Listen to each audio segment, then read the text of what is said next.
Glaucoma থেকে প্রতি বছর কিন্তু অনেকে অন্ধ হয়ে যায় এবং এটা কিন্তু সচেতন না। আমাদের দেশের মানুষ একেবারেই অসচেতন। যখন একেবারে খারাপ অবস্থা হয়ে যায় তখন কিন্তু ডাক্তারের কাছে আসে। তো গ্লুকোমার যে লক্ষণ যে চোখে ব্যথা হচ্ছে, তার সাথে মাথা ব্যথা থাকছে এবং চোখে দেখতে সমস্যা হচ্ছে, চোখটা লাল হয়ে আছে, এরকম যদি হয় দ্রুত কিন্তু চোখের ডাক্তার দেখানো উচিত। গ্লুকোমা একটা পরিচিত অসুখ এবং গ্লুকোমাজনিত যে অন্ধত্ব সেটা কিন্তু অনেকাংশে প্রতিরোধ করা যায় এবং কেউ যদি সচেতন হয়, প্রথমেই যদি একজন ডাক্তার দেখান, তাহলে কিন্তু এটার হাত থেকে অনেকটাই বেঁচে থাকা সম্ভব। চোখে যদি ব্যথা হয়, দিনের পর দিন দেখা যাচ্ছে ব্যথার ওষুধ খাচ্ছেন বা চোখে ড্রপ দিচ্ছেন, যে ড্রপটা আসলে কার্যকরী না বা সবসময় সব গ্লুকোমাতে কিন্তু ড্রপ কার্যকরী হবে না, এই কাজটা কিন্তু করতে থাকেন।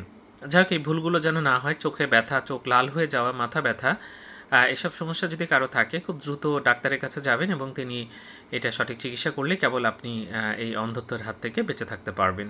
ধন্যবাদ সবাইকে।